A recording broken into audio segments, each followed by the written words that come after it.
बिस्मिल्लाहिर्रहमानिर्रहीम। अस्सलाम वालेकुम friends, welcome to my YouTube channel meals with Javeria. तो आज मैं बनाने जा रही हूँ आप लोगों के लिए मज़ेदार बाउंटी केक। ये मैं विंटर को बाय बाय करने के लिए बना रही हूँ। मेरी आप लोगों से रिक्वेस्ट है कि आप लोगों ने वीडियो को बिल्कुल भी स्किप नहीं करना, एंड तक देखना है, क्योंकि ये केक बहुत मज़ेदार बनने वाला है।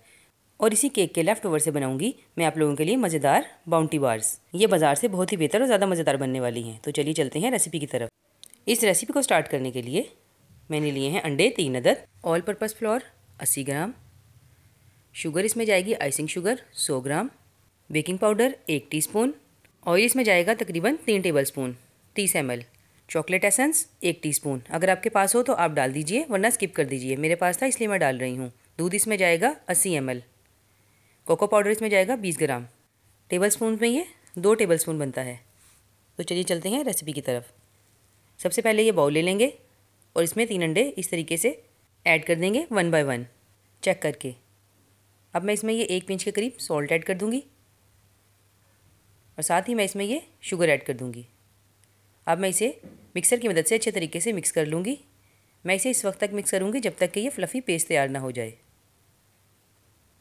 तो ये देखिए फ्रेंड, तकरीबन 8 से 10 मिनट लगे हैं और ये कितना फ्लफ़ी हो गया है। अब इस स्टेज पर मैं इसमें ये ऑयल ऐड कर दूँगी, साथ ही मैं इसमें ये कोको पाउडर ऐड कर दूँगी और इन तमाम चीज़ों को अच्छे तरीके से ये हैंड की मदद से मिक्स कर लूँगी। ये देखिए, आपने इसे इस तरीके से फोल्ड करते हुए मिक्स करना है। तो ये देखिए फ्रेंड्स, ये मिक्स हो गया है। अब इस स्टेज पर मैं इसमें ये ऑल पर्पज़ फ्लोर ऐड कर दूंगी। ये तकरीबन 80 ग्राम है और अगर आप स्पून से मेजर करें तो ये तकरीबन 8 टेबलस्पून बनेंगे। अगर आपके पास किचन स्केल मौजूद नहीं है तो आप ऐसे स्पून ख़रीद लीजिए, ये बहुत सस्ते आते हैं और इसे मेजरिंग बिल्कुल परफेक्ट होती है। ये देखिए, ये इस तरीके से होगा। हमने ये 1 टेबलस्पून वाला स्पून लेना है और इसकी मदद से इसे माप लेना है। ये देखिए, आपने इसे इस तरीके से लेना है और आपने इसे भर कर नहीं लेना। किसी भी नाइफ़ या किसी चीज़ की मदद से आप इसे ऊपर से ऐसे फ्लैट कर दीजिए और ये आपका 1 टेबलस्पून बन जाएगा। आप इसमें ऐड कर दीजिए और इसे फोल्ड कर लीजिए। तो अगर आप लोगों के पास किचन स्केल ना हो तो आपने परेशान नहीं होना, आप टेबल स्पून से बहुत अच्छी मेजरमेंट कर सकते हैं, जो काफ़ी हद तक परफेक्ट होगी। ये देखिए, मिक्स हो गया है। अब मैं इसमें बाकी का हाफ़ भी ऐड कर दूंगी और इसे भी इसी तरीके से फोल्ड करते हुए मिक्स कर लूँगी। अब इस स्टेज पर मैं इसमें ये दूध ऐड कर दूँगी। दूध मैंने लिया है 80 ml। ये एक नॉर्मल साइज़ कप है जो सबके घरों में होता है। इसमें 140 ml दूध आ जाता है। मैंने ये 80 ml लिया है, जो आधे से थोड़ा सा ज़्यादा है। अगर आपके पास मेजरिंग कप ना हो तो आपने परेशान नहीं होना, आप इससे भी आसानी मेजर कर सकते हैं, या फिर आप चाहें तो बच्चों के फीडर से भी मेजर कर सकते हैं। अब मैं इसमें 1 टीस्पून चॉकलेट एसेंस ऐड कर दूंगी और इसे भी अच्छे तरीके से मिक्स कर लूँगी।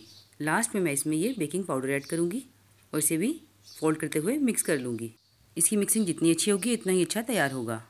तो ये देखिए, मैंने एक मोल्ड ले लिया है। अब मैं इसे ऑयल की मदद से इस तरीके से ग्रीस कर लूँगी और साइडों से भी इसे ग्रीस कर लूँगी। ये मैंने बटर पेपर अपने मोल्ड के साइज़ का कट कर लिया है। अब मैं इसमें सेट कर दूँगी। अगर आपके पास बटर पेपर ना हो तो आप इसमें मैदा डस्ट करके भी अपना काम चला सकते हैं। इसे भी अच्छे तरीके से ऊपर से ग्रीस कर लूँगी। अब मैं इसमें ये बैटर ऐड कर दूँगी। ये देखिए, आपने इसे ऐसे आराम से ऐड कर देना है। अब इसे ऐसे टैप कर लूँगी ताकि इसमें जो एयर बबल्स हैं वो निकल जाएं। चलिए अब इसे बेक कर लेते हैं। तो ये देखिए फ्रेंड्स, ओवन को मैंने प्री हीट के लिए छोड़ दिया था 15 मिनट पहले और मैं अब इसमें ये केक रख दूँगी। ये देखिए, 180 डिग्री पर हमने इसे 35 मिनट के लिए बेक कर लेना है। जैसा कि आप सब लोग जानते हैं कि केक बनाने के लिए इसको प्री हीट करना पहले बहुत ज़रूरी है। तो ये देखिए फ्रेंड्स, केक बेक हो चुका है। अब मैं इसे इस तरीके से ग्लव्स पहनकर निकाल लूँगी, क्योंकि ये बहुत गर्म है, और इसे ठंडा होने के लिए रख दूँगी। जब तक केक ठंडा हो रहा है मैंने ये पैन ले लिया है और मैं इसमें दूध ऐड कर दूँगी 1 कप के करीब। साथ ही मैं इसमें 80 ग्राम शुगर ऐड कर दूँगी और इसे अच्छे तरीके से मिक्स कर लूँगी। तो ये देखिए, शुगर मिक्स हो गई है। अब मैं इसमें 100 ग्राम बटर ऐड कर दूँगी और इसे भी मेल्ट हो जाने तक पका लूँगी। तो ये देखिए फ्रेंड्स, बटर मेल्ट हो गया है। अब इस स्टेज पर मैं इसमें ये 250 ग्राम कसा हुआ नारियल ऐड कर दूँगी और इसे अच्छे तरीके से मिक्स कर लूँगी और इसे 2 से 3 मिनट के लिए लो फ्लेम पर पका लूँगी। तो ये देखिए फ्रेंड्स, ये इस कंडीशन में आ गया है। अब ये रेडी है। अब मैं इसे ठंडा होने के लिए छोड़ दूँगी। जब तक वो ठंडा हो रहा है हम केक को निकाल लेते हैं। आपने इस तरीके से नाइफ़ की मदद से साइडों को अलग कर लेना है ताकि केक कहीं चिपक ना जाए। अब एक फ्लैट प्लेट की मदद से इसे इस तरीके से मैं प्लेट में ट्रांसफ़र कर लूँगी और इसका बटर पेपर रिमूव कर दूँगी। अगर आप लोगों को मेरी वीडियो पसंद आ रही है तो प्लीज़ मेरी वीडियो को लाइक कर दें और मेरे चैनल को सब्सक्राइब कर दें और साथ लगे बेल आइकन को भी दबा दें ताकि मेरी हर नई आने वाली वीडियो आप सबसे पहले देख सकें, क्योंकि मेरे इस चैनल पर आप लोगों को बहुत मज़ेदार रेसिपीज़ मिलने वाली हैं। शुक्रिया। ये देखिए कितना सॉफ्ट तैयार हुआ है। अब मैं इसे सेंटर से कट कर लूँगी और इसे 2 हिस्सों में ट्रांसफ़र कर लूँगी। आपके पास अगर ब्रेड नाइफ़ ना हो तो आप इसे आम नाइफ़ की मदद से भी ईज़िली कट कर सकते हैं। तो ये देखिए फ्रेंड्स, केक कट हो गया है। अब मैं ये ऊपर से एक्स्ट्रा ये भी सारा कट कर दूँगी और इसे प्लेन कर दूँगी।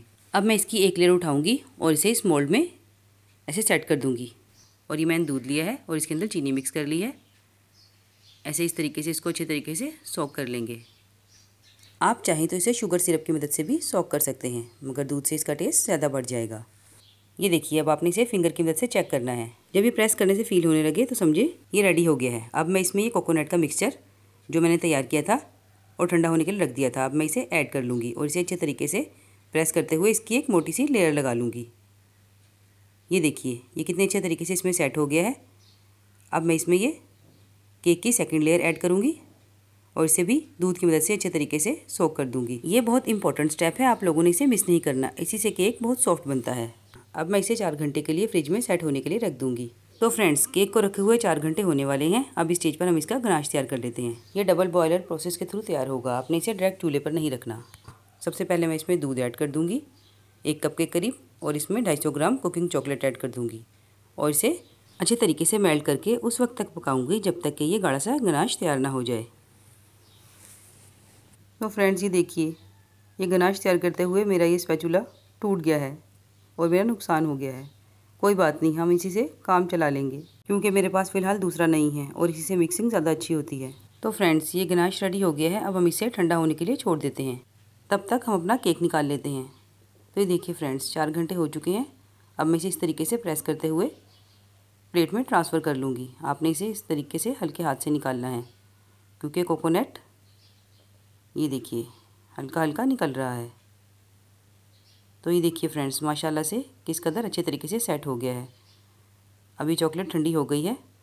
अब मैं इसे केक पर पोर कर दूँगी। आपने इसे ठंडा करके ही डालना है वरना केक ख़राब हो जाएगा।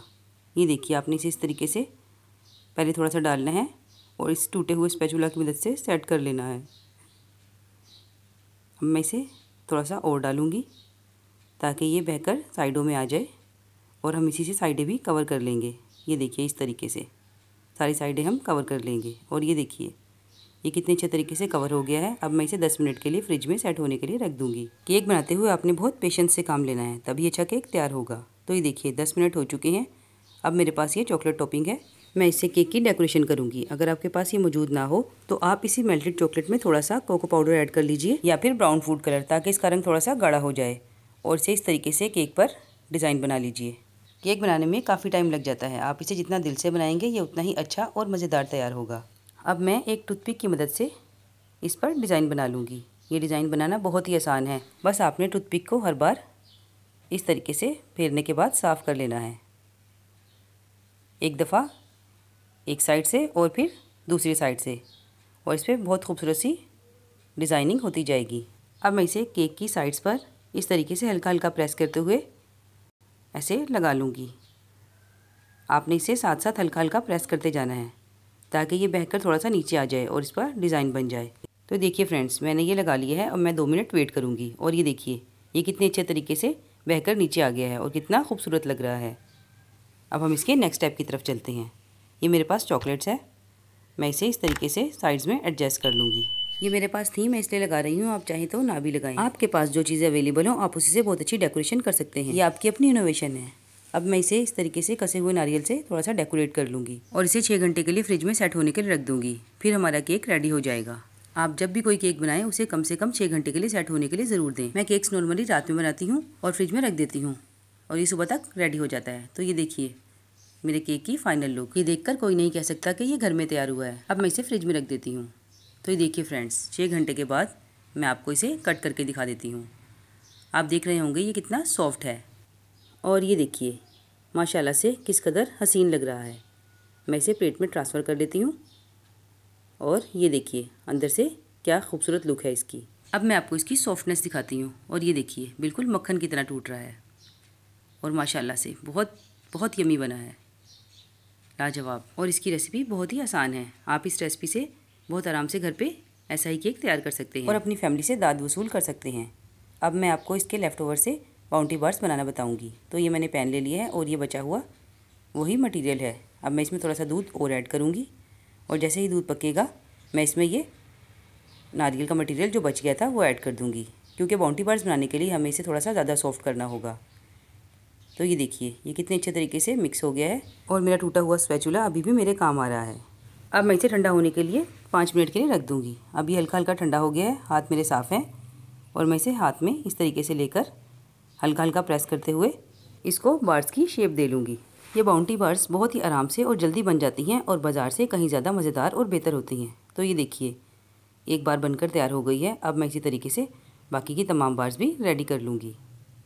तो ये देखिए फ्रेंड्स ये बार रेडी हो गई हैं। अब मैं इसे 2 घंटे के लिए फ्रिज में ठंडा होने के लिए रख दूँगी। तो ये देखिए ये सेट हो गई हैं। अब हम इसको चॉकलेट में डिप कर लेते हैं। ये वही बची हुई चॉकलेट है जो हमने केक पर लगाई थी। मैंने इसे छोटे बाउल में ट्रांसफ़र कर लिया है। ये मैंने एक ट्रे ली है और बटर पेपर इसमें इस तरीके से इसकी शेप का कट करके सेट कर दिया है।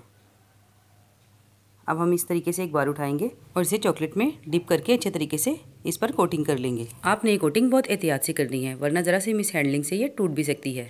तो ये देखिए फ्रेंड्स इसकी कितनी अच्छी सी कोटिंग हो गई है। अब हम इसे इसी फोक की मदद से एहतियात से उठा लेंगे और इसे बटर पेपर पर रखते जाएंगे। इसी तरीके से हम बाकी की बार्स भी तैयार कर लेंगे। ठहरिए मैं आपको इसका एक मेथड और बताती हूँ जिससे ये ज़्यादा इसी तरीके से कोटिंग हो सकती है। ये देखिए एक फोक ले लेंगे और इस पर इस तरीके से चॉकलेट की एक मोटी सी लेयर लगा देंगे। इस तरीके से आपने सारी चॉकलेट लगा देनी है और ये एक बाउंटी बार उठाकर इस पर ऐसे रख लेनी है और दूसरे फोक की मदद से आप इस तरीके से आहिस्ता आहिस्ता इस पर चॉकलेट की कोटिंग करते जाएं तो ये रेडी हो जाएगी। और इस तरीके से ट्रे में सेट कर दीजिए। दूसरे वाले मेथड से ज़्यादा इजी हो जाता है क्योंकि इसमें बार के टूटने का ख़तरा नहीं रहता। तो ये देखिए फ्रेंड्स ये सारी बार्स रेडी हो गई हैं। अब हम इस पर इस तरीके से डिज़ाइन बना लेंगे जैसा कि नॉर्मली बाज़ार की बार्स पर बना होता है और इसे फ्रिज में सेट होने के लिए 2 घंटे के लिए रख देंगे। ठंडा होने के बाद मैं इसकी एक्स्ट्रा चॉकलेट सारी कट करके इसकी फिनिशिंग कर लूँगी ताकि इसकी लुक बिल्कुल बाज़ार वाली हो जाए। तो ये देखिए फ्रेंड्स हमारी बाउंटी बार्स बनकर रेडी हो गई हैं। मैंने इन्हें इस तरीके से साइड से थोड़ा थोड़ा कट कर लिया है और थोड़ी सी साइड्स को छोड़ दिया है ताकि ये बिल्कुल नेचुरल लगे। तो ये देखिए अब मैं आपको इसे कट करके दिखा देती हूँ कि ये अंदर से कैसी है। बहुत ही आसानी के साथ ये बाउंटी बार्स घर में बनकर तैयार हो जाती हैं और बाज़ार से कहीं ज़्यादा टेस्टी होती हैं। तो ये देखिए ये कितनी सॉफ्ट हैं और मैं आपको दिखा देती हूँ कि ये अंदर से बिल्कुल बाज़ार जैसी लग रही हैं। इन्हें देखकर कोई नहीं कह सकता कि ये लेफ़्ट ओवर से बनी हैं। अगर रेसिपी पसंद आई तो प्लीज़ लाइक शेयर सब्सक्राइब कर दीजिएगा। फिर मिलूंगी आपसे एक नई रेसिपी के साथ। तब तक के लिए अपना बहुत ख्याल रखिएगा, दुआओं में याद रखिएगा। अल्लाह हाफिज़।